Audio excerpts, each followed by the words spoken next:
السلام علیکم میرے پیارے دوستو، کیسے ہیں آپ سب؟ میں امید کروں گا آپ سب ٹھیک ہوں گے۔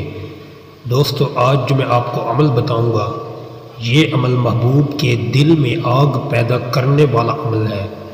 اگر آپ اپنے محبوب کے دل میں آگ پیدا کرنا چاہتے ہیں اور چاہتے ہیں کہ زندگی بھر ہمارا محبوب ہمارا بن کر رہے، تو آپ ایک بار اس عمل کو کر کے دیکھ لیں، انشاءاللہ تعالی آپ کو 100% کامیابی ملے گی۔ دوستو، آپ جھوٹے عاملوں سے بچیں جو آپ سے پیسہ لیتے ہیں، پیسہ لینے کے بعد آپ کے نمبر بلاک کر دیتے ہیں۔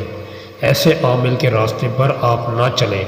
دوستو، آپ سچے عامل کے راستے پر چلیں، انشاءاللہ تعالی آپ کو ضرور کامیابی ملے گی۔ دوستو، یقین اللہ اور اس کی ذات پر ضرور رکھیں اور عمل کو شروع کریں۔ دوستو، عمل سٹارٹ کرنے سے پہلے میں آپ کو ایک بات بتا دوں، ہم جو بھی عمل بتاتے ہیں اللہ اور اس کے رسول کے صدقے فی سبیل اللہ عمل بتاتے ہیں۔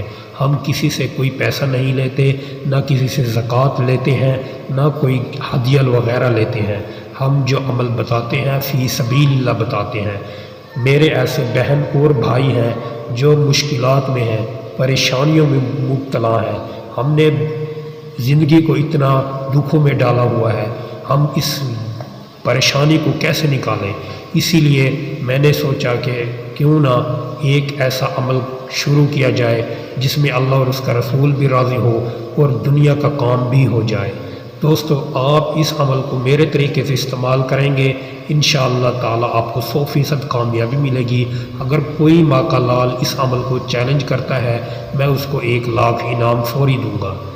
یہ کوئی بھی ماں کا لال میدان میں آئے اور اس کو چیلنج کرے، میں اس کو 1 لاکھ انعام دینے کے لیے تیار ہوں۔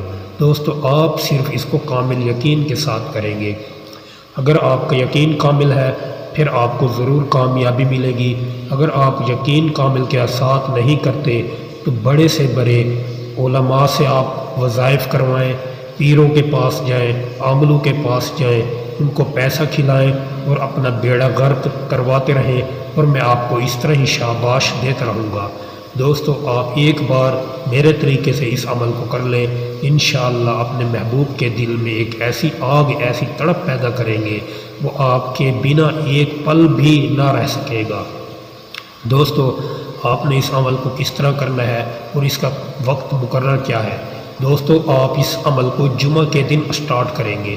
جمعہ کے دن جمعہ نماز ادا کرنے کے بعد آپ وہیں مصلی پر ہی بیٹھ کر سب سے پہلے آپ ایک صاف کاغذ لیں گے، اس پر کچھ بھی لکھائی نہ ہو، بالکل صاف کاغذ ہونا چاہیے، بلیک رنگ کا آپ کے پاس پین ہونا چاہیے۔ آپ اس نقش کو جس طرح ہی یہ نقش آپ کو دکھائی دے رہا ہے، آپ نے اس طرح ہی 6 خانے بنانے ہیں۔ 6 خانے بنانے کے بعد اس طرح ہی نقش کو تحریر کرنا ہے، اس کی کوئی ترتیب نہیں، جس طرح ہی یہ لکھا ہوا ہے آپ اسی طریقے سے اس کو لکھ سکتے ہیں۔ لکھنے کے بعد اس عمل پر آپ 3 مرتبہ درود پاک پڑھ کر پھونک مار کر اس کو درخت پر لٹکا دیں، انشاءاللہ آپ کو